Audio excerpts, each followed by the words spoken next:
কবরটা হয়ে যাবে জাহান্নামের একটা গর্ত, কত সংকীর্ণ হবে। এক হাদিসের মধ্যে নবীজি বলেন, এইবার তার কবরটার মাটি দুই দিক দিয়ে চাপ দেওয়া হবে, এত সংকীর্ণ হবে, এত চাপ দেওয়া হবে, এক পাঁজরের হাড় অপর পাঁজরের মধ্যে ঢুকে যাবে। শুধু তাই না, কবরের মধ্যে তার জন্য হরেক রকমের আযাব থাকবে। এমন এমন ফেরেশতা নিযুক্ত করে দেওয়া হবে। এক হাদিসের মধ্যে আসছে, বদকারের কবরের মধ্যে একজন ফেরেশতা নিযুক্ত করে দেওয়া হবে, যে বধির, কানে শুনে না, চোখে দেখে না। বিশাল বড় একটা হাতুড়ি তাকে দেওয়া হবে। এইবার যখন আঘাত করবে তাকে, আঘাত করার সাথে সাথে 70 হাত মাটির নিচে চলে যাবে, আবার উপরে তোলা হবে, আবার মারা হবে। এই হাতুড়িটা এত বড়, এত শক্ত, যদি বড় কোনো পাথরের পাহাড়ের উপরে মারা হতো, ওই পাহাড় সাথে সাথে ধুলায় পরিণত হয়ে যেত। হাল আতা আলাল ইনসানি হিনুম মিনাদ দাহরি লাম ইয়াকুন শাইআম মাযকুরা। আল্লাহ রাব্বুল আলামিন বলেন, প্রতিটা মানুষ এমন কিছু কাল, এমন কিছু সময় অতিক্রম করেছে, লাম ইয়াকুন শাইআম মাযকুরা, উল্লেখ করার মতো তার কোনো কিছুই ছিল না, কোনো অস্তিত্ব ছিল না তার। আমি আল্লাহ রাব্বুল আলামিন তাকে অস্তিত্ব কি থেকে দিয়েছি, এটা আমাদের জানার দরকার। আমরা যে আজকে দুনিয়ার মধ্যে এসে আল্লাহর নাফরমানি করি, অহংকার করি, বড়াই করি, আসলে আমাদের এই দেহটার মূল কি ছিল? আল্লাহ তাআলা বলেন, অস্তিত্ব তো ছিলই না। ইন্না খলাকনাল ইনসানা মিন নুতফাতিন আমশাজ। আল্লাহ রাব্বুল আলামিন আমাদেরকে সৃষ্টি করেছেন মিশ্রিত, এক ফোঁটা মিশ্রিত গন্ধযুক্ত নাপাক পানি থেকে আল্লাহ তাআলা আমাদেরকে সৃষ্টি করেছেন। এইটা আবার কত ছোট, কত ক্ষুদ্র।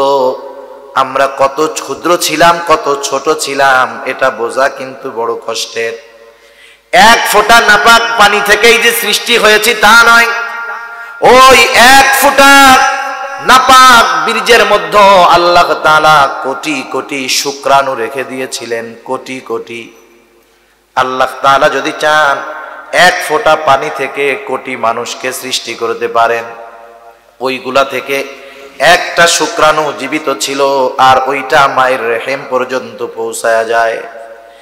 একেবারে মাইক্রোস্কোপ ছাড়া দেখা যাইত না, এত ক্ষুদ্র, এত ছোট এই পানির ফোঁটাটা। আল্লাহ রাব্বুল আলামিন 10 মাসের প্রসেসের মাধ্যমে আমাদেরকে আল্লাহ তাআলা মায়ের পেটের মধ্যে বড় করেছেন। শুধু তাই না, যখন ওই নাপাক পানির ফোঁটা মায়ের রেহেমের মধ্যে পৌঁছায়া যায়, 120 দিনের প্রসেস। এক সময় হয়েছে একটা রক্তপিণ্ড, এরপরে হয়েছে মাংসপিণ্ড। এইভাবে 120 দিন পর আমি আপনি, এই যে আপনারা, একটা সময় মায়ের পেটের মধ্যে একটা মৃত মাংসের টুকরা হিসাবে ছিলাম, মৃত মাংসের টুকরা। ওই সময়ও কিন্তু মাংসের টুকরাটা ছিল মৃত। এজন্য আল্লাহ তাআলা কোরআনুল কারীমের মধ্যে সূরা মুলকের মধ্যে বলেন, আল্লাযী খালাকাল মাউতা ওয়াল হায়াতা লিয়াবলুয়াকুম আইয়ুকুম আহসানু আমালা। আল্লাহ তাআলা তার নিজের পরিচয় দিতে গিয়ে বলেন, তিনি আল্লাহ আল্লাযী খালাকাল মাউতা ওয়াল হায়াত, যিনি মৃত্যুকে সৃষ্টি করেছেন এবং জীবন সৃষ্টি করেছেন। আগে আল্লাহ তাআলা মৃত্যুর কথা বলেছেন, তার মানে মায়ের পেটের মধ্যে যখন আমরা এসেছি, আগে জীবিত ছিলাম না, আগে ছিলাম মৃত। এই যে মাংসের টুকরা এখন না বড় হয়েছে, যখন মার পেটের মধ্যে ছিলাম, রূহ ছিল না, তখন মায়ের পেটের মধ্যে ওই মাংসের টুকরা মরা ছিল না তাজা ছিল? এজন্য আল্লাহ তাআলা আগে মউতের কথা বললেন, যে তোমরা মৃত ছিলা, আমি আল্লাহ জীবিত বানাইছি। 120 দিন পর আল্লাহ রাব্বুল আলামিন 2 জন ফেরেশতা মায়ের পেটের মধ্যে পৌঁছায়া দিলেন। এই 2 জন ফেরেশতা মায়ের পেটের মধ্যে আল্লাহ তাআলার আদেশে রূহ নিয়ে হাজির হলো। রূহ, কোন রূহ? আমার আপনার রূহ, যেটা রূহের জগতে ছিল। ওইটা নিয়ে মায়ের পেটের মধ্যে হাজির হয়ে গেল। এখন প্রশ্ন হতে পারে রূহ আবার কাকে বলে? রূহ কাকে বলে? এটা কঠিন একটা প্রশ্ন। এই প্রশ্নের জবাব দুনিয়ার কেউ দিতে পারে না। দিতে পারে কে? লম্বা হয়ে যাবে আলোচনা। রূহ কি জিনিস রাসূল আকরাম সাল্লাল্লাহু আলাইহি ওয়াসাল্লাম কেউ প্রশ্ন করা হয়েছে।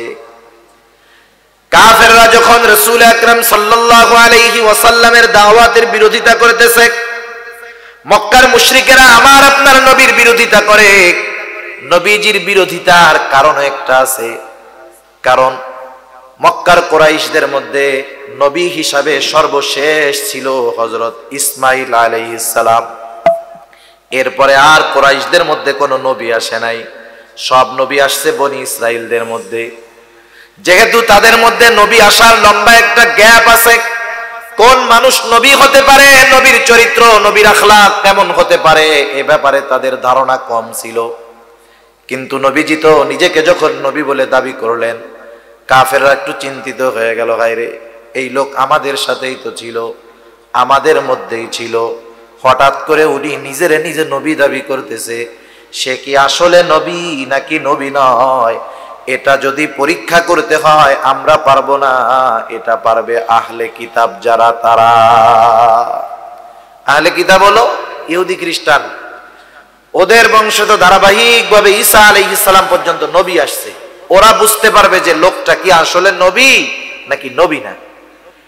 এবার মক্কার কাফেররা দুইজন লোকরে মদিনায় পাঠায়া দিছে যে তোমরা মদিনায় গিয়া ইহুদি আলেম যারা আছে তাদের কাছে বলবা যে আমাদের মধ্য থেকেই একজন লোক নিজের নবী দাবি করতেছে। এখন সে কি আসলে নবী নাকি নবী না এটা তো আমরা বুঝতে পারতেছি না, আমাদেরকে একটু বইলা দাও, সে যদি নবী হয় কেমনে আমরা যাচাই বাছাই করতে পারি। ওই দুইজন লোক চলে গেল। যাওয়ার পরে যখন ইহুদিদের কাছে বলল যে আমাদের গোত্রের মধ্য থেকে একজন নবী, নিজেকে নবী দাবি করতেছে, যখন আল্লাহর নবীর ব্যাপারে সব কিছু তাদেরকে বলা হলো, ইহুদিরা বুঝতে পারলো এই তো সেই নবী হবে যার অপেক্ষায় আমরা অপেক্ষমান। তারা বলল যে শোনো, তোমাদেরকে আমরা 3টা প্রশ্ন শিখাইয়া দিলাম, এই 3টা প্রশ্ন যাইয়া তার কাছে করবা। সে যদি 3 প্রশ্নের জবাব দিতে পারে তাইলে সে নবী, নাইলে সে নবী নয়।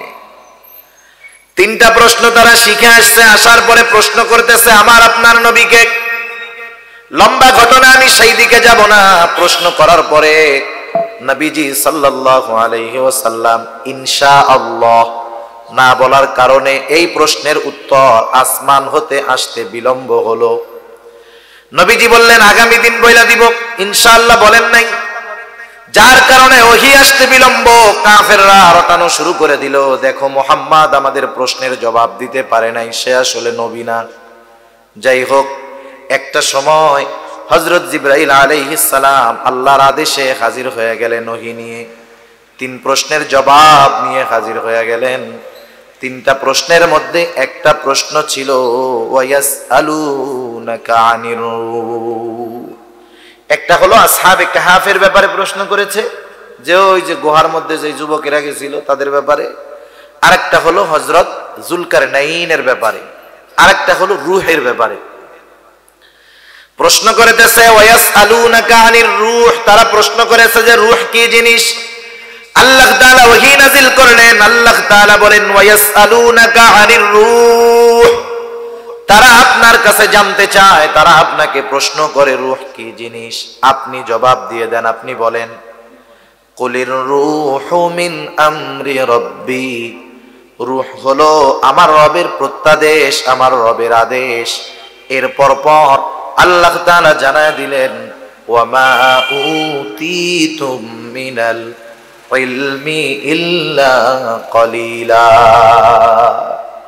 আল্লাহ তাআলা কি জবাব দিবেন? যে আপনি বলেন রূহ হলো আমার রবের আদেশ, এ ব্যাপারে তোমাদেরকে অতি সামান্য জ্ঞান দান করা হয়েছে, অতি সামান্য জ্ঞান দান করা হয়েছে। এজন্য রূহ নিয়ে অতিরিক্ত গবেষণা করতে গেলে মাথা উল্টাপাল্টা হইতে পারে, কারণ সব বুঝ সবার মধ্যে ঢুকবে না। আল্লাহ তাআলা এজন্য আগের থেকে সতর্ক করে দিলেন, আমাদেরকে অতি সামান্য ইলম দেওয়া হয়েছে। কতটুকু ইলম দেওয়া হয়েছে, আমি যদি আবার ওই দিক যাই, যে আলোচনা করব অন্য দিক চলে যাবে, তারপরেও বলি কতটুকু ইলম আমাদেরকে আল্লাহ তাআলা দিবেন। একটা উদাহরণ, সূরাতুল কাহাফের মধ্যে একটা ঘটনা আছে।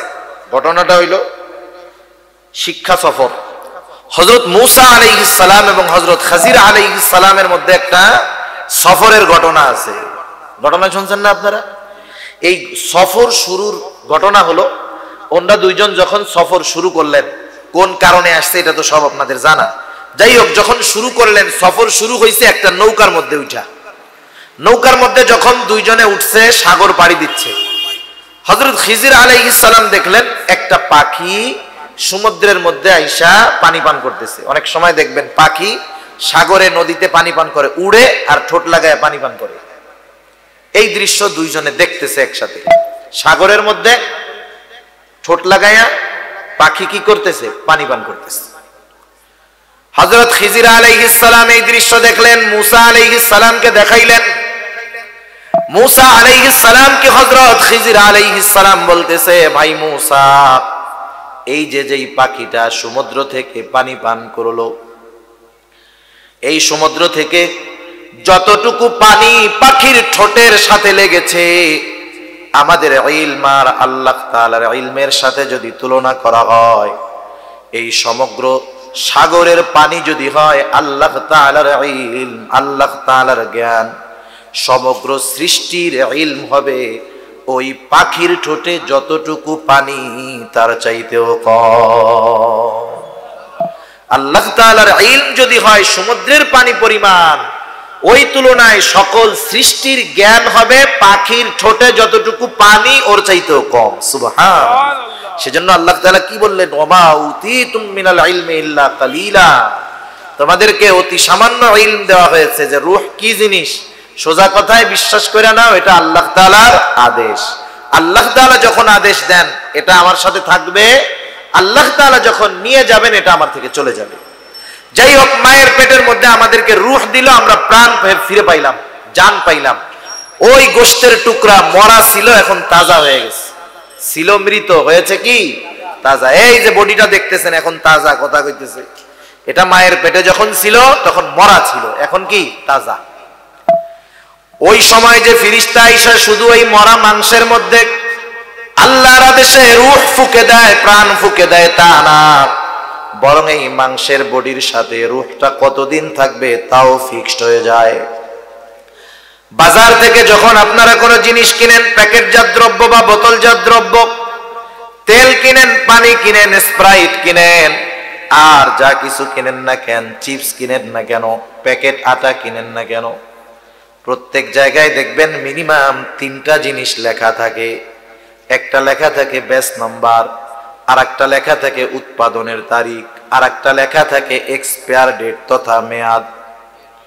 একটা হলো উৎপাদনের তারিখ, যেই দিন ওটারে বানানো হয়েছে, আর একটা লেখা থাকে মেয়াদ, যেটার মেয়াদ ওই দিন শেষ হবে। তারিখ শেষ হইলে বুঝতে হবে ওই জিনিসটার আর মেয়াদ নাই।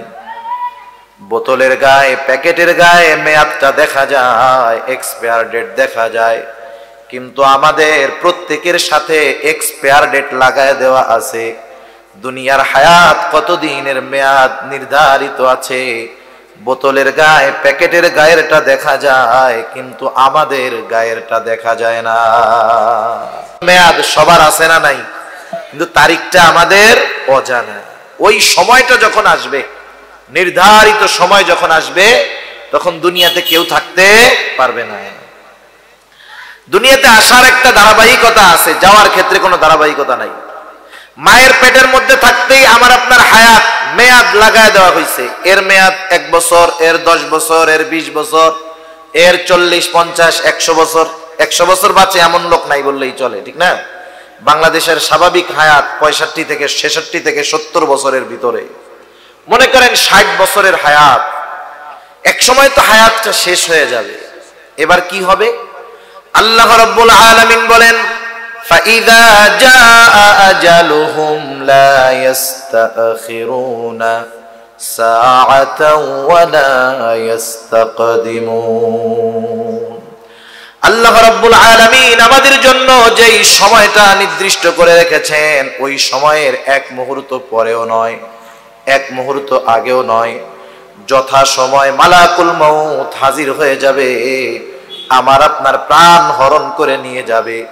এই মাংসের বডি থেকে রূহটাকে শুধু আলাদা করবে, সাথে সাথে আমার নাম আর নাম থাকবে না, আমার নাম হয়ে যাবে লাশ।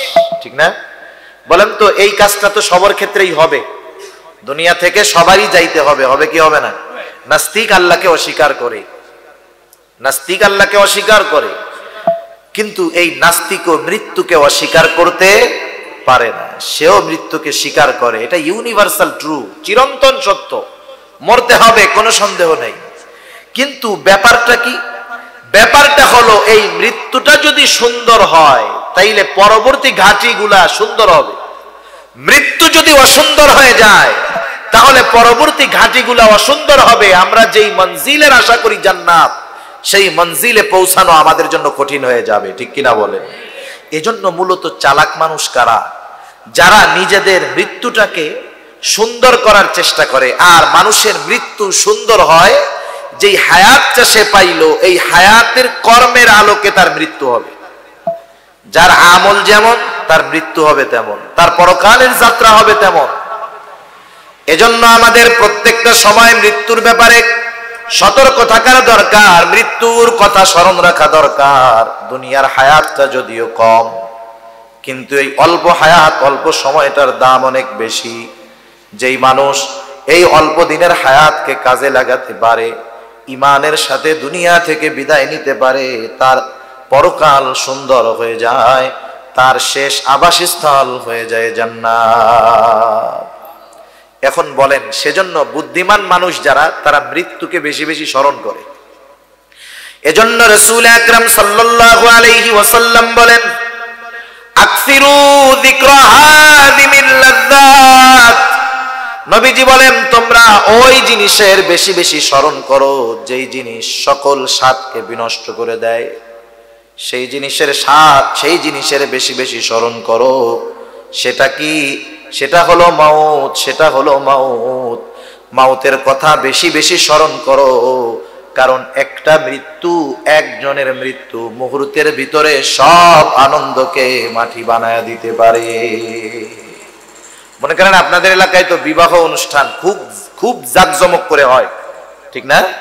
বিশাল জাঁকজমক করে বিবাহ অনুষ্ঠান, বাড়ির ভিতরে লোকজন ভরা, পাঁচতলা বাড়ি, ভরপুর মানুষজন আনন্দ উদযাপন করতেছে, সবার মনে আনন্দ। আগামী দিন আপনাদের ভাই অথবা বোন অথবা বন্ধু বান্ধবীর বিবাহ, সবাই আনন্দের মধ্যে আছে, খুশির মধ্যে আছে যে আগামী দিন একজনের বিবাহ। ওই বাড়িতে কি কেউ কান্নাকাটি করবে না? সবাই আনন্দে আছে। এখন বলেন তো, ওই আনন্দের অনুষ্ঠানের মধ্যে যার বিবাহ হবে, হঠাৎ করে সে অ্যাক্সিডেন্ট, স্ট্রোক করে মারা গেছে, একটু বলেন না? একজনের মৃত্যুতে একজন মরছে, তাতে কি সবার আনন্দ ঠিকঠাক না থাকবে? পুরা বাড়িটা শোকে অন্ধকার হয়ে যাবে। যেখানে গান বাদ্য চলতেছিল, এক মৃত্যুর মাধ্যমে কোরআন তেলাওয়াত শুরু হয়ে যাবে। ঠিক কিনা বলেন? যারাও একটু আগে মাথার কাপড় ফালাইয়া নাচতেছিল, ওরাও এখন ঘোমটা দিবে। একটা মৃত্যু মানুষকে কত পরিবর্তন করে দিতে পারে, চিন্তা করছেন? এই জিনিসের স্মরণ যদি বেশি বেশি থাকে, এই মরণের প্রস্তুতি যদি আমাদের মধ্যে যথাযথভাবে থাকে, তাহলে জীবনটা সুন্দর হবে। এই জন্য মৃত্যুর ভয় অন্তরের মধ্যে রাখার দরকার, মৃত্যুর কথা বেশি বেশি স্মরণ করার দরকার। এজন্য আল্লাহ তাআলা আমাদেরকে জানায় দেন, ও আমার গোলাম, এই দুনিয়াতে তুমি কিন্তু চিরদিন থাকবা না। শুনে নাও, কুল্লু নাফসিন যায়িকাতুল মাউত। প্রত্যেকটি প্রাণকে মৃত্যুর স্বাদ আস্বাদন করতেই হবে। এই মৃত্যু কারো জন্য হবে হাদিয়া, কারো জন্য হবে কষ্টের। অবশ্যই আমরা চাই যে মৃত্যু আমাদের জন্য হাদিয়া হোক, ঠিক কিনা বলেন? হাদিয়া কখন হবে? যখন আমার গোটা জিন্দেগির আমলগুলো সুন্দর হবে, আমি মৃত্যুর ব্যাপারে চিন্তিত থাকব, ভীত থাকব। আসলে দুনিয়ামুখী মানুষ যারা, যাদের ধ্যান ধারণায় শুধু দুনিয়া, এরা মৃত্যু নিয়ে চিন্তা করে না। কিন্তু যেই মানুষগুলা নেক আমল করে বেশি, দ্বীনের পথে চলে বেশি, এরাই মৃত্যু নিয়ে বেশি টেনশন করে, ঠিক না? আর যারা দুনিয়া নিয়ে চিন্তা করে, দুনিয়ার মধ্যে ব্যস্ত, এরা মরণকে ভুলে যায়। শয়তান এদেরকে মরার কথা ভুলে দেয়। সেজন্য দিনদার মানুষেরা মৃত্যুর সময়টা নিয়ে বড় চিন্তিত থাকে। আল্লাহ তাআলা কোরআনুল কারীমের মধ্যে সেই জন্য বলেন, ইন্নাল্লাযীনা ক্বালু রাব্বুনাল্লাহ, আমরা যদি আমাদের মৃত্যুটাকে হাদিয়া হিসাবে পরিণত করতে চাই, আমরা যদি চাই আমাদের মৃত্যুটা সুন্দর হোক, ঈমানের সাথে হোক, পরবর্তী ঘাটিগুলা আমাদের জন্য সহজ হোক, তাহলে আমাদের জন্য কি করণীয়, কি বর্জনীয়, সব কিছু আল্লাহ রাব্বুল আলামিন জানিয়ে দিয়েছে। কাদের মৃত্যু সুন্দর হবে জানার দরকার আছে না নাই? আচ্ছা, কোন ছাত্র লেখাপড়া ভালো মতো করে বলেন তো? যেই ছাত্র ওস্তাদের শাসনকে ভয় পায়, যেই ছাত্র মানুষের সামনে, অন্যান্য ছাত্রদের সামনে লজ্জিত হইতে ভয় পায়। ভয় যে শুধু পিটানিকে পায় তা না, অনেকে মান সম্মানেরও ভয় আছে। আমি যদি পড়ালেখা না পারি, ওস্তাদ সবার সামনে দাঁড়া করাবেন, দুই চারটা কথা বলবেন, এটা আমার জন্য হানিকর, আমি এই লজ্জিত হতে চাই না, আমি এটাকে ভয় পাই, এই জন্য আমি লেখাপড়া ঠিক মতো করবো। অথবা ওস্তাদ সবার সামনে আমার একটা পিটুনি দিবেন, এটা আমার জন্য লজ্জার ব্যাপার, আমি ওই লজ্জায় পড়তে চাই না, এজন্য আমি লেখাপড়া করব। অনুরূপ ভাবে যেই মানুষগুলা মৃত্যুর সময়কে ভয় পায়, কিয়ামতের দিন লজ্জিত হতে চায় না, ওরা দুনিয়ার জগতে আল্লাহ তাআলার আদেশ নিষেধ মেনে চলে এবং তারা মৃত্যুকে ভয় পায়, ঠিক কিনা বলেন? এজন্যই আল্লাহ রাব্বুল আলামিন বলেন, ইন্নাল্লাযীনা ক্বালু রাব্বুনাল্লাহ, নিশ্চয়ই যারা বলে আমাদের রব হলো আল্লাহ, একটু জবান খুলে বলেন আমাদের রব কে? আল্লাহ। যারা বলে আমাদের রব আল্লাহ, একটা দাবি হলো মৌখিক দাবি, আর একটা হলো কর্মের দাবি, দুইটার মধ্যে তফাৎ আছে। যেমন মনে করেন সব কিছু কিন্তু শুধু মুখ দিয়ে বললেই হয় না, কিছু জিনিস আছে কর্মের মাধ্যমেও সেই দাবিটা পূরণ করতে হয়। যেমন কিছু বিষয় আছে, যেমন শুকরিয়া, শুকরগুজার বান্দা হওয়া। শুধুমাত্র যে আলহামদুলিল্লাহ বললেই শুকরিয়া আদায় হয়, বিষয়টা এমন নয়। অনেক সময় কর্মের মাধ্যমেও শুকরিয়া প্রকাশ হয়ে যায়। যেমন বোঝানোর জন্য বলি, একজন মানুষ খানা খাইতেছে, বিবাহ বাড়িতে খানা খাচ্ছে, সে খানাটা খাইতেছে দাঁড়ায়া, বাম হাত দিয়ে চামচ দিয়ে খানা খায়, বাম হাত দিয়ে খানা খাইতেছে, দাঁড়ায়া খানা খাইতেছে, খানা নষ্ট হইতেছে, অপচয় হইতেছে। এইভাবে খেলাফে সুন্নাত, খানা খাবার পর সে যদি তসবির দানা নিয়ে 100 বার বলে আলহামদুলিল্লাহ খানাটা ভালো, আলহামদুলিল্লাহ খানাটা ভালো, বলেন তো মূলত শুকরিয়া আদায় হয়েছে? হয় নাই। কিন্তু আর এক আল্লাহর বান্দা খানা খাইতে বসছে সুন্নাত তরিকায়, বিসমিল্লাহ বলে খানা শুরু করছে, ডান দিক দিয়া খাইছে, খানা ফালায় নাই, বাম হাতে খায় নাই। খাওয়া দাওয়া শেষ করার পর প্লেটটা সুন্দর মতো চেটে খাইলো, অপচয় করে নাই। লোকটা খানা শেষ করার পরে দোয়া পড়লো, কিন্তু আলহামদুলিল্লাহ বলতে মনে নাই। বলেন তো এই লোকটা তো আলহামদুলিল্লাহ বলে নাই, কিন্তু সুন্নাত পদ্ধতিতে খাইলো। মৌখিকভাবে শুকরিয়া আদায় না করলেও সুন্নাত তরিকায় আমলটা করার কারণে অটোমেটিকলি শুকরিয়া আদায় হয়ে যায়। সেজন্য মুখ দিয়া বললেই সবকিছু হয় না, কিছু জিনিস আছে কর্মে পরিণত করতে হবে। আল্লাহ তাআলা এই জন্য বলেন, যারা বলে আমাদের রব আল্লাহ, এতটুকুর পরেই আল্লাহ শেষ না কইরা দিয়া এরপরে বললেন সুম্মাস্তাকামু, আল্লাহকে রব বলার পরে এই কথার উপরে অটল থাকে, দৃঢ়তার উপরে থাকে। আল্লাহকে রব বললে কি হয়? আল্লাহকে রব বলে স্বীকার করার পর দুনিয়ার সব কিছু বাদ দিতে হয়। রব যা বলে সব কিছু মানতে হয়, রবের আদেশ মানতে হয়, নিষেধ যা করেছেন তা থেকে বিরত থাকতে হয়। এক কথায় রব যাতে সন্তুষ্ট সেটা করতে হয়, রব যাতে অসন্তুষ্ট হয় সেটা থেকে বিরত থাকতে হয়। কেউ যদি আল্লাহর নাফরমানি করে আর বলে আমার রব আল্লাহ, তাইলে এই কথার যেমন কোনো মূল্য নাই, অনুরূপ ভাবে কেউ যদি মৌখিক ভাবে নাও বলে কিন্তু কর্মে রবের গোলামি করে, বুঝতে হবে মুখ দিয়ে না বললেও কর্মের দ্বারা বোঝা যায় যে সে আল্লাহর গোলাম। আমার রব আল্লাহ, এটা শুধু মৌখিক দাবির মধ্যে সীমাবদ্ধ থাকলে হবে না, কর্মেও পরিণত করতে হবে, মূল কথা এটা। এখন বলেন, আল্লাহ তাআলাকে কেউ যদি রব বলে স্বীকার করে, নামাজ ছাড়তে পারবে? পারবে না। বেনামাজি যদি বলে আমার রব আল্লাহ, আমি আল্লাহর খাঁটি গোলাম, এই দাবি যদি করে, আপনি কি বলবেন? তুমি একটা ভণ্ড, তুমি একটা মিথ্যাবাদী। তুমি কেমনে রব আল্লাহকে রব বলো? কেমনে তুমি রব আল্লাহকে তোমার প্রতিপালক বলো, অথচ তুমি তোমার রবের আদেশ মানো না, নিষেধ মানো না? তুমি আর একটা মুনাফিক, তোমার মুখে একটা, কর্মে আর একটা, অন্তরে আর একটা। ঠিক কিনা বলেন? তাহলে আল্লাহকে রব বললে বলেন তো সুদ খাওয়া যায় নাকি? আল্লাহকে রব বললে ঘুষ খাওয়া যায় নাকি? আল্লাহকে রব বললে অন্যকে কষ্ট দেওয়া যায় নাকি? অন্যের হক নষ্ট করা যায় নাকি? বলেন তো, আল্লাহকে রব বললে মাঝে মধ্যে বিপদ আপদ আসে কি আসে না? সমাজে অনেক সময় আপনি যদি ভালো কাজ করতে চান, তাতেও বাধার সম্মুখীন হইতে হয়, স্বাভাবিক ব্যাপার। যে জামানা আসতেছে, আপনি ভালো কাজ করতে গেলেও বাধার সম্মুখীন হতে হবে, গুনার থেকে বাঁচতে যাইবেন, বাধার সম্মুখীন হতে হবে। কত মানুষ অনেক সময় ফোন দেয়, হুজুর পুলিশে চাকরি করি, চাকরি নিছি, যে পরিস্থিতি, ছেড়ে দিলে সন্তান পরিবার পরিজনের কি হবে, চাকরি করি হুজুর, ঘুষ টুস নিতে চাই না, কিন্তু এমন এক পরিস্থিতি, একসাথে যদি ডিউটি করি 5 জন নিচে, আমি যদি না নেই তাইলে আমি সমস্যায় পড়ে যাই, কি করব? আমার নামে বিভিন্ন অভিযোগ দিয়ে দেয় বড় অফিসারদের কাছে।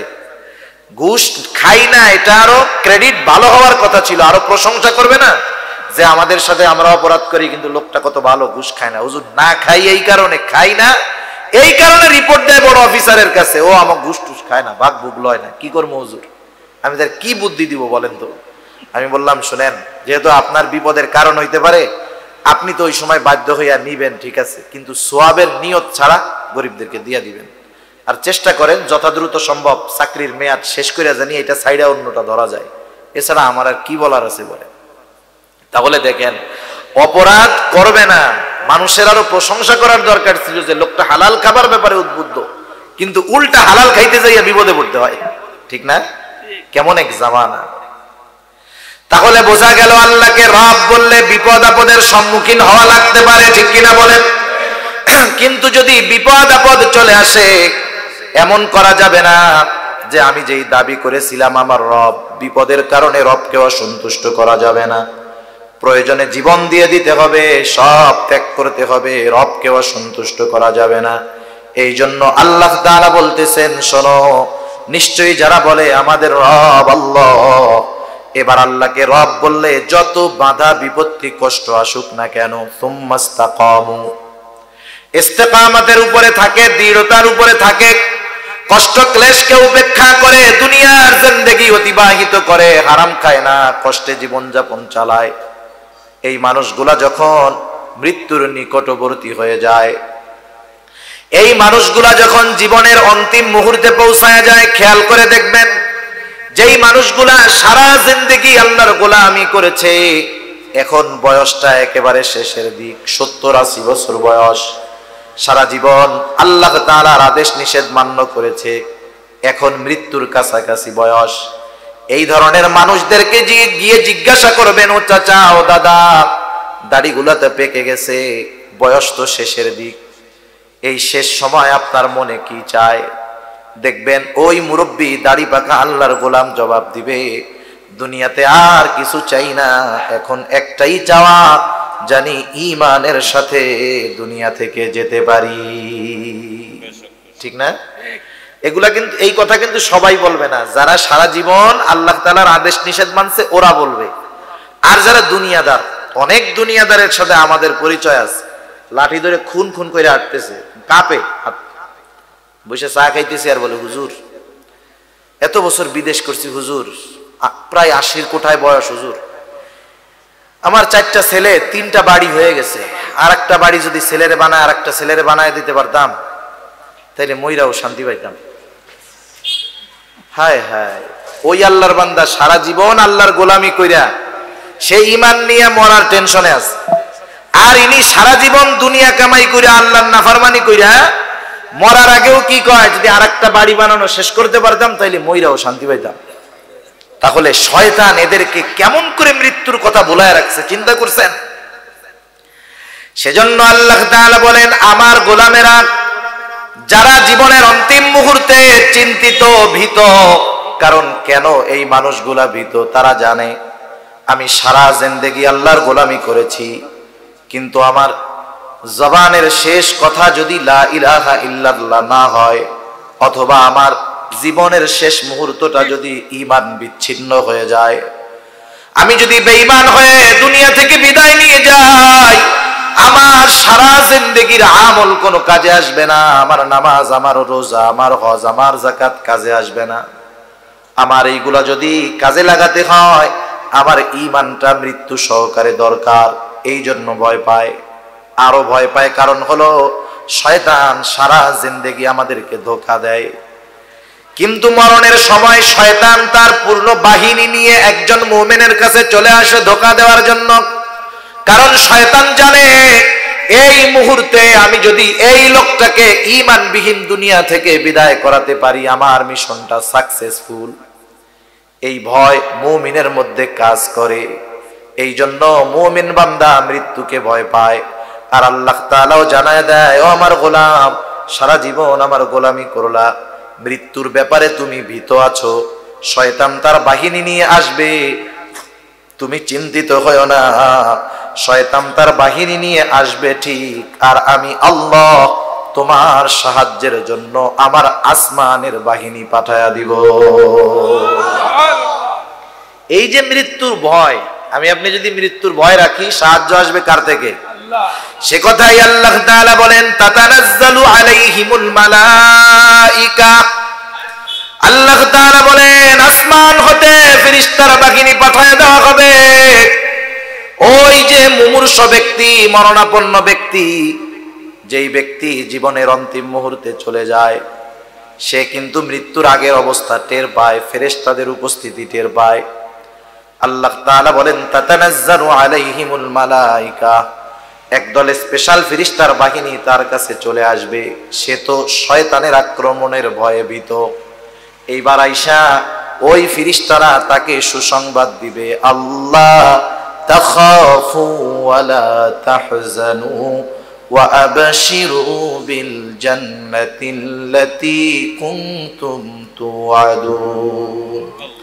আল্লাহ তাআলা বলেন, শুধু যে আসবে তা নয়, অনেক সময় আমরা যখন বিপদ আপদে পড়ি, একটা মানুষকে দেখলে একটু ভয়টা কমে, কিন্তু যদি আইসা আবার আমার কাছে বলে, কি ভাই ভয়ের কোনো কারণ নাই, আমিও আছি, চলেন একই পথের পথি, বলেন তো তখন ভয় কমে, সাহস বাড়ে, ঠিক না? ফেরেশতারা আইসা যখন বলবে, ও আল্লাহর বান্দা, আল্লাহ তাখাফু ওয়ালা তাহজানু, আল্লাহর বান্দা তুমি ভয়ও পেও না, চিন্তাও করো না, তুমি চিন্তাও করো না, ভয়ও পেও না। এইবার তার ভীতি চিন্তাকে দূর করার জন্য আরেকটু সুসংবাদ দেয়। শুধু তাই না, ওই লোকটা দুনিয়ায় থাকা অবস্থায় ফেরেশতারা ওই আল্লাহর খাঁটি বান্দাকে জান্নাতের সুসংবাদ দিয়ে দেয়। ওয়া আবশিরু বিল জান্নাহ, আল্লাহ তাআলা বলেন, ওই ফেরেশতারা আয়েশা বলে, ভয়ও পাও না, চিন্তাও করো না, আরে জান্নাতের সুসংবাদ নাও। সুবহান। যে কোনো সুসংবাদ শুধু মুখ দিয়েই যে দিতে হয় তা না, অনেক সময় বিভিন্ন কারণে বিভিন্ন পদ্ধতিতে সুসংবাদ পাওয়া যায়। যেমন এক বন্ধু আর এক বন্ধুর বাড়িতে বেড়াইতে আসছে, বন্ধুর বিরিয়ানি খাইতে খুব ভালো লাগে। বিরিয়ানি একটা রাজকীয় খাবার না, বিরিয়ানি খাইতে খুব ভালো লাগে। বিরিয়ানি যদি ভালো মতো রান্না করা হয়, ঢাকনা খুইলা দিলেই দেখবেন ঘ্রাণে আশেপাশে ছড়ায় যায়। এখন দোস্তরে তো খাওয়াইতে নিয়ে আসছে, বলে দোস্ত তোমার জন্য সারপ্রাইজ আছে, আমার বাড়িতে আজকে তুমি দুপুরের খাবার খাবা। কি খাওয়াবা? আরে চলো যাই, চলো যাই, সুসংবাদ আছে তোমার জন্য, চলো। এখন গিয়া ড্রয়িং রুমে বসছে, পাশেই ডাইনিং রুম। এইবার বন্ধুর মা খাবার দাবার রেডি করতেছে। যখনই গরম গরম বিরিয়ানি প্লেটে করে আনছে, ঘ্রাণ ছড়াইছে না, এ পাশে দোস্ত নাকে টান দিয়ে কয়, দোস্ত বিরিয়ানির ঘ্রাণ আসতেছে রে দোস্ত। এবার দোস্ত বলে, এইটাই তোমার জন্য সুসংবাদ। এখন দেখেন, সুসংবাদ দেখাও লাগে না, শোনাও লাগে না, মাঝে মধ্যে ঘ্রাণের মাধ্যমেই পাওয়া যায়, ঠিক না? হয়তো ওই আল্লাহর বান্দা জান্নাতের ঘ্রাণ তার নাকের মধ্যে আসবে, এটা তার জন্য সুসংবাদ।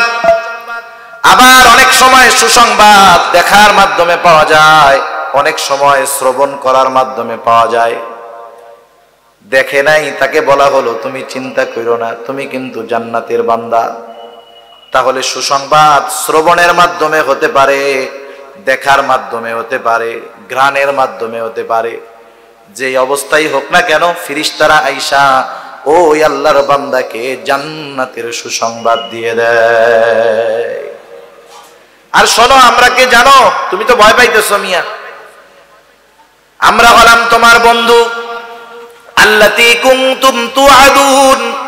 ওই জান্নাতের সুসংবাদ গ্রহণ করো যেই জান্নাতের ওয়াদা দিয়েছে কে? জোরে বলেন। আল্লাহ তাআলার ওয়াদাকৃত জান্নাতের সুসংবাদ নিয়ে নাও। আর তুমি চিন্তা করো না সুসংবাদ দিয়েই যে আমরা চলে যাব, বিষয়টা এমন নয়। নাহনু আউলিয়াউকুম ফিল হায়াতিদ দুনিয়া ওয়া ফিল আখিরাহ। ওরা এবার বলবে শোনো, আমরা দুনিয়ায় তোমার বন্ধু রূপে ছিলাম, আখিরাতেও বন্ধু রূপে থাকবো। দুনিয়াতেও তোমার বন্ধু আছি, তুমি যখন দুনিয়া থেকে ইন্তেকাল করে আখিরাতের পথে যাইবা, ওই সময় তুমি একা না, বন্ধু হিসাবে আমরাও আছি। এখন বলেন, সফর যদি কষ্টের হয়, সফর সঙ্গী যদি ভালো হয়, কষ্ট এমনিই কমে যায়, ঠিক কিনা বলেন? এই যে তার সাথে ফেরেশতাদের কথোপকথন চলতেছে, ইতিমধ্যে তো মালাকুল মউতের টাইম হয়ে গেছে চলে আসার। এবার মালাকুল মউত আসবে। মুসনাদে আহমদের লম্বা হাদিস যে নেককার বান্দার মৃত্যুর অবস্থাটা কেমন হবে, লম্বা হাদিস। রাসূল আকরাম সাল্লাল্লাহু আলাইহি ওয়াসাল্লাম বলেন, যখন কোন নেককার বান্দার মৃত্যুর সময় হয়, আসমান হতে মৃত্যুর ফেরেশতারা সাদা সুন্দর সুঘ্রাণময় পোশাক পরিধান করে। শুধু তাই না, তাদের চেহারাগুলা হয় সুশ্রী চেহারা। নরম একটা কাপড় নিয়ে মৃত্যু পথযাত্রী আল্লাহর বান্দার কাছে হাজির হয়ে যায়। এইবার ওই আল্লাহর বান্দা তো একদল ফেরেশতা আইসা তাকে জান্নাতের সুসংবাদ দিচ্ছে, আর একদল ফেরেশতা তার জান কবজ করতে আসছে। বুঝতে হবে, হাদিসের মধ্যে আসছে মৃত্যুর যন্ত্রণাটা সত্য, কোনো সন্দেহ নাই। আমার আপনার নবীরও কিন্তু কষ্ট হয়েছে, কিন্তু অনেক সময় হয় কষ্ট হয়, কিন্তু বিভিন্ন কারণে কষ্টটা অনুধাবন হয় না। হয় না এরকম? মনে করেন যখন অপারেশন করে, অপারেশন করলে এর আগে অ্যানেস্থেসিয়া দেওয়া হয়, মানে ওই জায়গাটাকে কি করা হয়, অবশ করা হয়, এরপরে অপারেশন করে। এর কারণ কি এইটা না যে তার কষ্ট হয় নাই, তা না, ওই অ্যানেস্থেসিয়া দেওয়ার কারণে কষ্টটা অনুভব হয় নাই। কষ্টটা কি হয় নাই? অনুভব হয় নাই। কষ্ট হয়েছে ঠিক, কিন্তু কষ্টটা অনুভব হয় নাই। যেমন হযরতের কথা মনে পড়লো, আল্লামা জুবাইর আহমদ আনসারী রহমাতুল্লাহি আলাইহি হুজুর মাঝে মধ্যে এই উদাহরণ দিতেন, আমরা শুনছি, আপনারা তো আরো বেশি শুনবেন, যে মৃত্যুর সময় মুমিন বান্দার কষ্ট হয় না কেন? মুমিন বান্দারে জান্নাতের সুসংবাদ দিছে, এই জন্য কষ্ট হয় না মৃত্যুর। উনি উদাহরণটা দিতেন কেমনে? এখন তো আমাদের ছোট ছোট বাচ্চাদেরকে আমরা মুসলমানি দেওয়াই ডাক্তারের কাছে নিয়ে, তাই না? আগের আমলে যারা মুসলমানি দিয়েছে এরা কি ডাক্তারের কাছে দিছে নাকি? এটা জানি কি কয় মুরব্বি? হাজাম। হায় হায়, কোন এলাকায় যদি পোলাপান হাজাম দেখছে, কার বাড়িতে আসবে ঠিক নাই, ওইটারে দেখাই সব দিবা, ঠিক কিনা বলেন? যে কারটা কাইটা দেয় তার ঠিক নাই, ওইটারে দেখলেই ভয় লাগতো কেমন যে। তো যাই হোক, হাজাম আইসা যখন ওরে ধরতো তো কান্নাকাটিতে শেষ। হাজাম আইসা ওরে নির্ভয় দিত, ওর সাথে গল্প করত, ওর প্রিয় জিনিস কি শুনতো, জিজ্ঞাসা করতো কালেমা পড়তে পারো?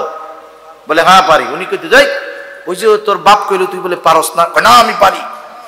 এই যে পোলাপানকে আস্তে আস্তে তার মন অন্য দিক নিত। এইভাবে কথা বলতেছে ওরে বলতেছে, এই তোর কি পিঁপড়ায় কামড়ায়? পিঁপড়ায় কামড়াইলে ব্যথা লাগে? না আমার ব্যথা লাগে না। তো একটা চিমটি দেই তো, একটু চিমটি দেয়, ব্যথা লাগে? না না না। এই কথা চলতেছে। কি খাইতে ভালো লাগে? রসগোল্লা। কয় লাগে রসগোল্লা আনছেন? হ্যাঁ আনছি। একটু পরে দেখা যাইতো কি কথার ফাঁকে কোন সময় কাইটা তেনা তুনা বেচানো শেষ, ঠিক কিনা? এখন বলেন তো, ওর মনটাকে অন্যদিকে ঘুরায় নিয়ে গেছে, এই দিক দিয়া কাটাকাটির কাম শেষ। ওর খেয়াল যদি এই দিকে থাকতো অবশ্যই কষ্ট অনুভব হইতো। কষ্ট হয় নাই তা না, কষ্ট কিন্তু হইছে, কিন্তু মন অন্যদিক থাকার কারণে কষ্ট হওয়ার পরেও সেটা টের পায় নাই। ওই দল ফেরেশতা এসে তারে দিবে জান্নাতের সুসংবাদ। তখন হলো জান্নাতের চিন্তায় অস্থির।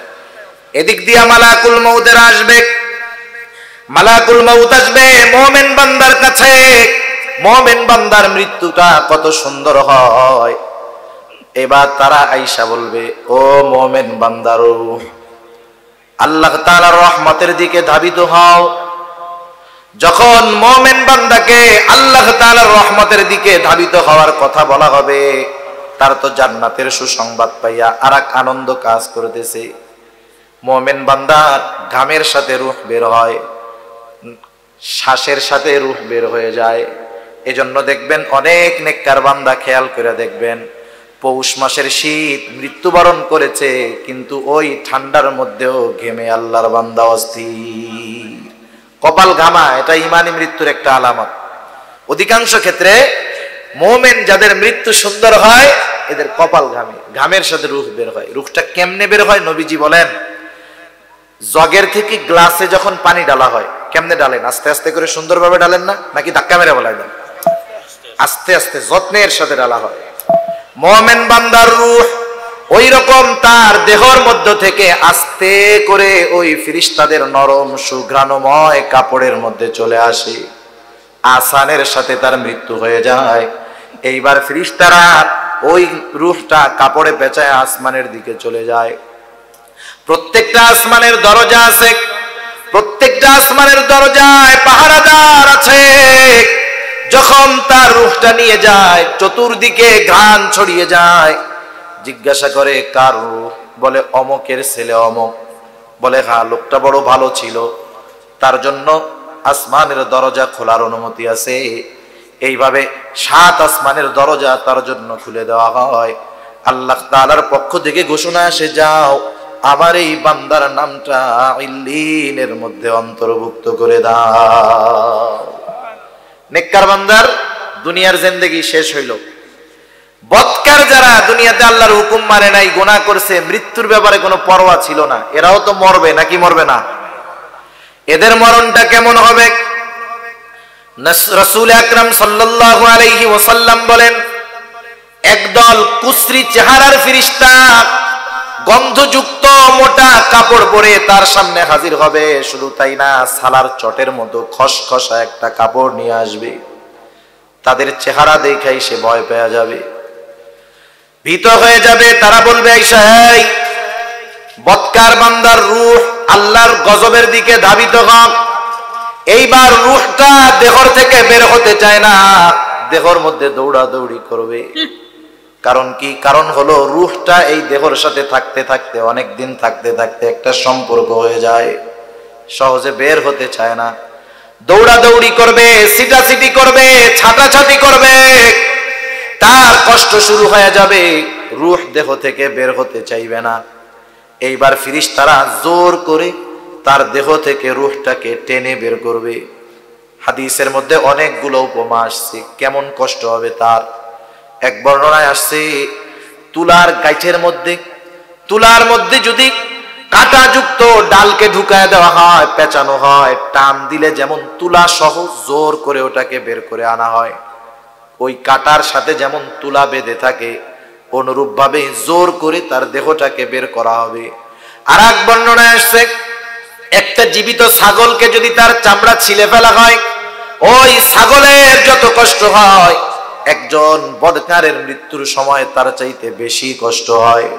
নেককার বান্দারা দেখবেন অনেক সময় মৃত্যু পরবর্তীকালীন সময়, অনেক আল্লাহর বান্দা আমরা দেখেছি চেহারাটা কালো হয়ে গেছে, কিন্তু নেককার আল্লাহর বান্দা মৃত্যুর পর চেহারা আর কালো নাই, সুন্দর হয়ে গেছে, কেমন যেন হাস্য উজ্জ্বল চেহারা, কেমন জানি চেহারার মধ্যে হাসতেছে। আবার দুনিয়াতে অনেক বদকারের চেহারা আমরা দেখেছি, দুনিয়ার মধ্যে চেহারা অনেক সুন্দর ছিল, লাল টকটকা ছিল, কিন্তু মৃত্যুর পর চেহারাটা ভয়ানক হয়ে গেছে, সুন্দর চেহারাটা কালো হয়ে গেছে, বদকার মানুষ। এরকম অনেক আপনারাও দেখছেন। কারণ কি? মৃত্যুর সময়ের ওই কষ্ট, জোর করে তার দেহ থেকে রূহটাকে বের করা হয়, বলতে কোনো বাধা নাই। অনেক সময় এমনও হয় যে গাল দিয়ে পায়খানা পর্যন্ত বের হয়ে যায়, এত কষ্ট হয় তার মৃত্যুতে। শুধু তাই না, এইবার যখন ওই রূহটাকে পেঁচায়া কাপড়ের মধ্যে নিয়ে রওনা হয়, প্রথম আসমানের কাছে যখন পৌঁছানো হয়, বলা হয় কারু অমুকের ছেলে অমুক। বলে লোকটা দুনিয়াতে বড় বদকার ছিল, তার জন্য আসমানের দরজা খোলার কোনো অনুমতি নাই। আল্লাহর পক্ষ থেকে আদেশ হলো, যাও এই গোলামের নাম সিজ্জিনের মধ্যে অন্তর্ভুক্ত করে দাও, দুনিয়ার হায়াতটা শেষ। এই যে মৃত্যুটা যখন হয়, তখন কিন্তু আমাদের এলাকায় মাইকের মধ্যে মৃত্যুর অ্যালার্ম দেওয়া হয়। দেয় কি দেয় না? মারা যায় যখন কেউ, কি বলে অমুকের ছেলে অমুক আজ বিকাল 5 ঘটিকায় ইন্তেকাল করিয়াছে, আগামী দিন সকাল 8টায় তার জানাজা হবে। দুনিয়ার মেয়াদ শেষ হওয়ার পরে ঘোষণা করে ইন্তেকাল। ইন্তেকাল শব্দের অর্থ স্থানান্তরিত হওয়া। মৃত্যুর মাধ্যমে সবকিছু শেষ হয় না, বরং নতুন কিছু শুরু হয়। মৃত্যুর মাধ্যমে কি হয়? নতুন কিছু শুরু হয়। যেমন চাঁদ, যেমন 28 তারিখে আমাবস্যার রাত। আমাবস্যার রাত হওয়া মানেই যে চাঁদ শেষ তা না, নতুন চাঁদের সংবাদ আমরা পেয়ে যাই যে আগামী দিন নতুন চাঁদ উঠবে। মৃত্যুর মাধ্যমে নতুন এক জগতের শুরু, নতুন এক মঞ্জিলের শুরু। এজন্য মৃত্যুর পরে বলা হয় অমুকের ছেলে অমুক ইন্তেকাল করিয়াছে। ইন্তেকাল মানে স্থানান্তরিত হওয়া। তার মানে বলে আব্দুর রহিম, আব্দুর রহিম, আব্দুল করিম, এটা কি? মূলত এই বডির নাম না, এই মাংসের নাম না, তো ওইটার নাম হলো রুহের নাম।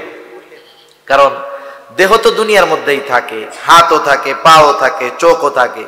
এরপরেও যেই লোকটার ব্যাপারে আমরা মৃত্যু সংবাদ পাই, তার দেহটা যদি সিলেট শহরে থাকে, আমরা কি বলি? এই 8টা বাজে গেল, লাশ তো এখনো আসলো না, ঠিক না? তখন কিন্তু বলে না যে আব্দুল করিম তো আসলো না, আব্দুর রহিম তো আসলো না, তখন কি বলে? লাশ তো আসলো না। লাশ শব্দটার মূল অর্থ হলো লা শাইউন, যার কিছুই নাই। কি নাই?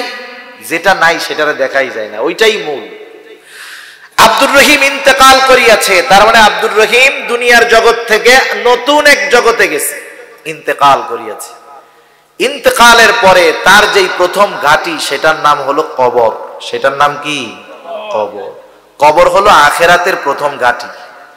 আমরা মনে করি যে ওই সিংহায় ফুৎকার হবে, সবার মৃত্যু হবে, এরপরে আখেরাত শুরু, কিয়ামত শুরু। বিষয়টা এমন না। কিয়ামতটা 2 ভাগে বিভক্ত করেছে পরকালকে। একটা হলো কিয়ামতে সুগরা, আর একটা হলো কিয়ামতে কুবরা। মৃত্যুর সময় থেকে নিয়ে ওই কিয়ামতে কুবরা শুরু হওয়ার আগ পর্যন্ত এটাকে বলা হয় কিয়ামতে সুগরা। মৃত্যু থেকে শুরু, আখিরাতের প্রথম ঘাঁটি, ছোট কিয়ামত শুরু। কবরে নিয়ে আমারে আপনারে রাখবে, রাখবে না সবাই রে? সাদা প্যাকেটে মুড়াইয়া সুন্দর মতো নিয়ে রাখবে। সবাইকেই সাদা কাপড় পরাবে, সবাইকেই জানাজা দিবে, গোসল দিবে, সবাইকেই একই সাইজের কবরে রাখবে। কিন্তু সবার কবর তো একরকম হবে না, হবে বলেন?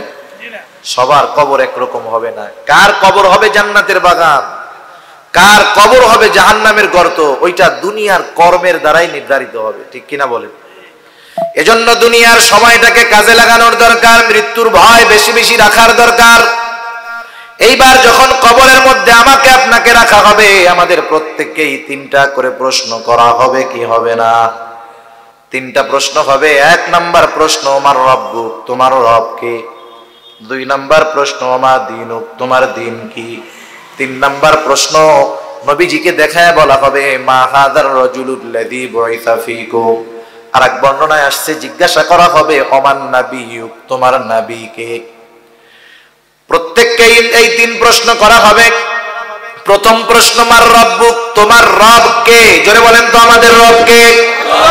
এখন বলেন তো, দুনিয়ার পরীক্ষার উত্তরগুলা লুকানো থাকে, দুনিয়ার পরীক্ষার প্রশ্ন কিন্তু জানায় না, প্রশ্ন গোপন থাকে।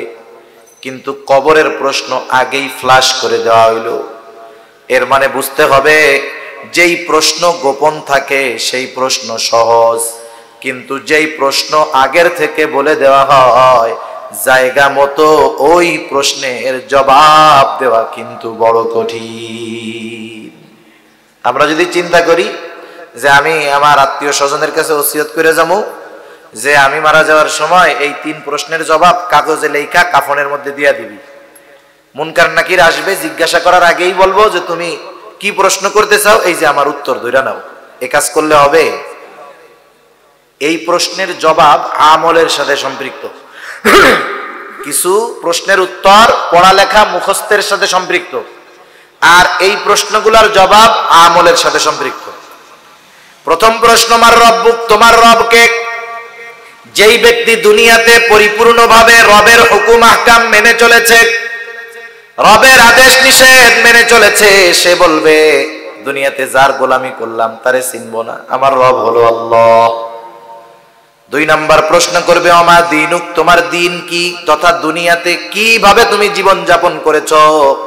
লোকটা বলবে আমি সারা জিন্দেগি ইসলামের উপরে চললাম, সারা জিন্দেগি আমি ইসলামের উপরে পরিচালিত হয়েছি, আমার জীবন, আমার পরিবার, আমার ব্যবসা, আমার সংসার, আমার রাজনীতি, আমার সব কিছু ইসলামের আলোকে চালিয়েছি, তাইলে আমার জীবন ব্যবস্থা কি আমি জানবো না? এটা হইতে পারে না।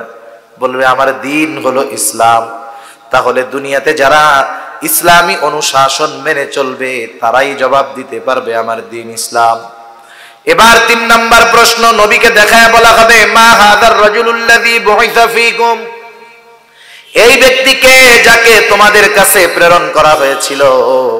আমরা যদি মনে করি মুখস্থ কইরা যায় কইয়া দিমু, কাজ হবে না। যেই মানুষগুলো দুনিয়ার মধ্যে নবীজিকে মহব্বত করেছে, নবীজির সুন্নাহ অনুযায়ী জীবন চালিয়েছে, ওরাই বলে দিবে হাদা নবিয়ুনা মুহাম্মাদুর রাসূলুল্লাহ। তাহলে তোমার রবকে, এই প্রশ্নের জবাব আল্লাহ তাআলার আনুগত্যের সাথে সম্পৃক্ত। তোমার দিন কি, এই প্রশ্নের জবাব দুনিয়াতে ইসলামের উপরে চলতে হবে, এই বিষয়ের সাথে সম্পৃক্ত। তোমার নবীকে, এই প্রশ্নের জবাব দিতে হলে নবীকে মুহাব্বতের সাথে, নবীর অনুসরণ করার সাথে সম্পৃক্ত। এখন বলেন, যেই মানুষগুলা নবীর অনুসরণ করলো না, সুন্নাহ মুআফিক চললো না, ইসলামের উপরে জীবন পরিচালনা করলো না, আল্লাহ তাআলার আদেশ নিষেধ মানলো না, এই মানুষগুলা মৃত্যুর পরে এই প্রশ্নের জবাব দিতে পারবে? এখন বলেন, এই লোক মারা যাওয়ার পরে এর জন্য কোরআন খতম দিয়া, দোয়া দুরূদ পড়াইয়া কি লাভটা হবে বলেন? সেজন্য নিজেকে আগে প্রস্তুত করতে হবে, আর তারাই প্রস্তুত করে যারা মৃত্যুকে ভয় পায়, ঠিক কিনা বলেন? এবার আসেন, এই নেককার বান্দা তো প্রশ্নের জবাব দিল, প্রশ্নের জবাব দেওয়ার কারণে সে নিঃসন্দেহে পাস, ঠিক কিনা? এইবার আল্লাহর পক্ষ থেকে ঘোষণা আসবে, সাদাকা আবদি, সাদাকা আবদি, ফাফরিশুহু মিনাল জান্নাহ ওয়ালবিসুহু মিনাল জান্নাহ ওয়াফতাহু লাহু বাবান ইলাল জান্নাহ। আল্লাহর পক্ষ থেকে ঘোষণা আসবে, আমার বান্দা সত্য বলেছে, সত্য বলেছে। ফাফরিশুহু, আল্লাহ রাব্বুল আলামিন বলবেন তার জন্য জান্নাত থেকে বিছানা এনে বিছায়া দাও। ওয়ালবিসুহু মিনাল জান্নাহ, জান্নাত থেকে জান্নাতি পোশাক এনে তাকে পরায়া দাও। ওয়াফতাহু লাহু বাবান ইলাল জান্নাহ, জান্নাতের সাথে তার একটা দরজা খুলে দাও, যাতে করে জান্নাতের আবহাওয়া তার কবরের মধ্যে চলে আসে। মনে করেন একটা ঘর বানাইলো মানুষ ফাঁকা জায়গায়, ফাঁকা জায়গায় ঘর বানানোর পরে সে যদি দক্ষিণ পাশে জানালা টানালা না দেয়, এরে বলদ বলবে না সবাই? ও যদি দক্ষিণ পাশে একটা জানালা ছোট্ট করে খুলে দেয়, আহা, ওই ঘরের মধ্যে কি শান্তি, কি আরামিনা লাগবে, ঠিক না? যখন ওই কবরের সাথে জান্নাতের একটা দরজা খুলে যাবে, জান্নাতের আবহাওয়া ঘেরান কবরের মধ্যে আসবে, কবরটা জান্নাতের একটা ছোট বাগানে পরিণত হয়ে যাবে। সুবহানাল্লাহ। আর এক হাদিসের মধ্যে আসছে, আল্লাহর পক্ষ থেকে ঘোষণা হবে, আমার এই বান্দার কবরকে বিস্তৃত করে দাও, তার দৃষ্টি সীমা যত দূর যায় তত দূর পর্যন্ত। শুধু তাই না, আরেক বর্ণনায় আসছে, এই 3 প্রশ্নের জবাব দেওয়ার পর ফেরেশতারা বলবে, নাম কানাউমিল আরুস, তুমি প্রশ্নের জবাব দিয়েছো, এখন তুমি ঘুমাও যেমন করে নতুন দুলা ঘুমায়। এক একজনের তো এক এক জিনিস প্রিয়। বুজুর্গানে দিন বলেন, অনেকগুলা হাদিস আছে, মনে হইতে পারে একজনের জন্য সবগুলা কেমনে হয়? সবার তো সবকিছু প্রিয় না। দুনিয়াতে আছে কেউ সুযোগ পাইলেই কি করে? ঘুমায়।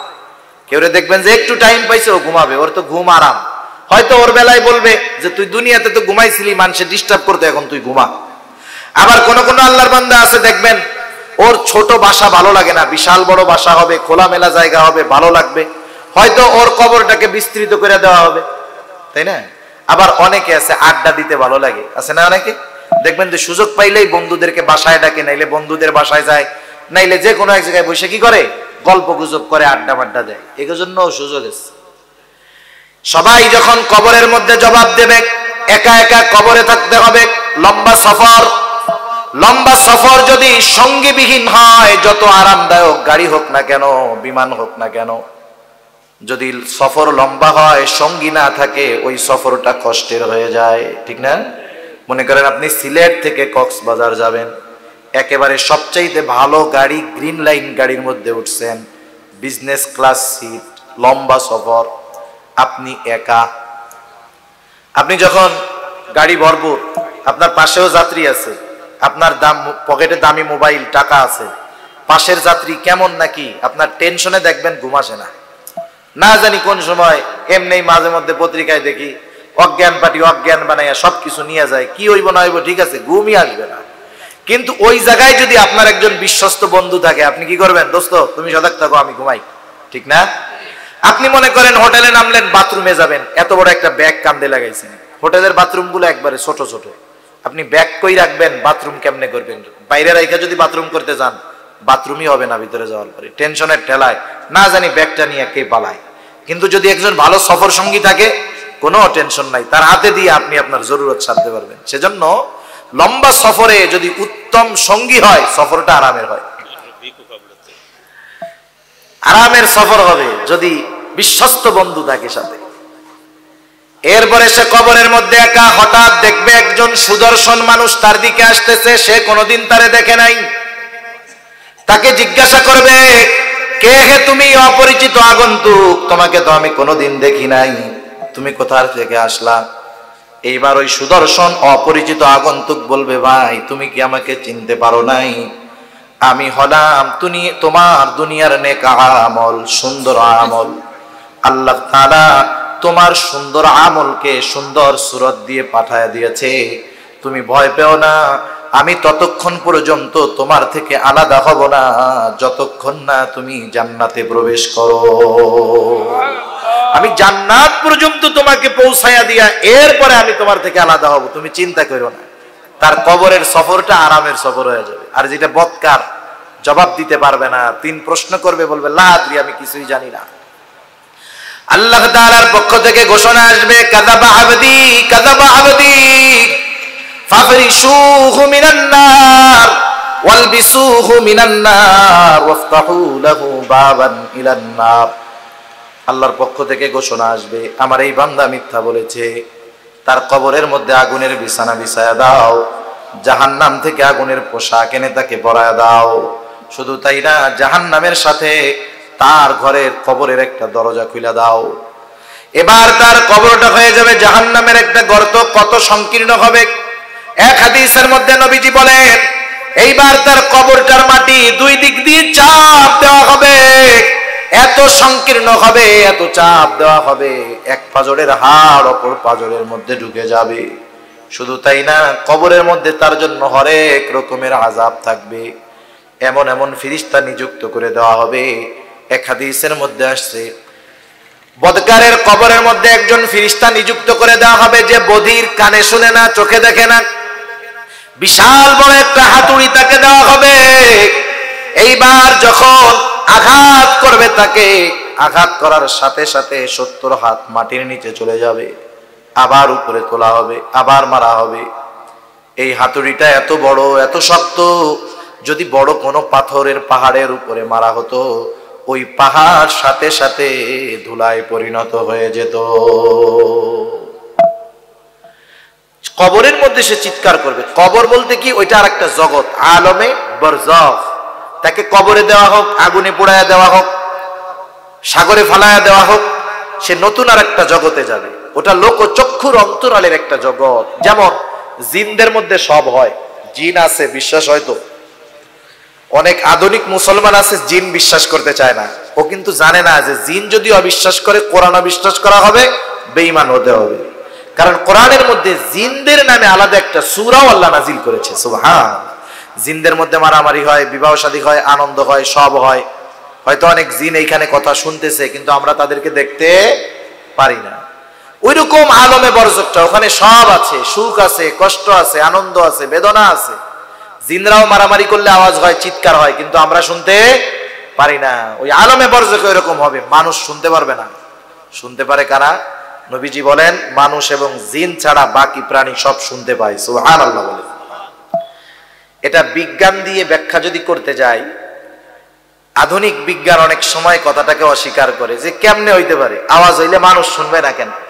আওয়াজ হইলে মানুষ শুনবে না কেন? যারা সায়েন্স নিয়ে পড়াশোনা করছেন ওনারা বুঝবেন, মানুষের শ্রবণ করার একটা সর্বশেষ লিমিট আছে আর সর্বোচ্চ লিমিট আছে।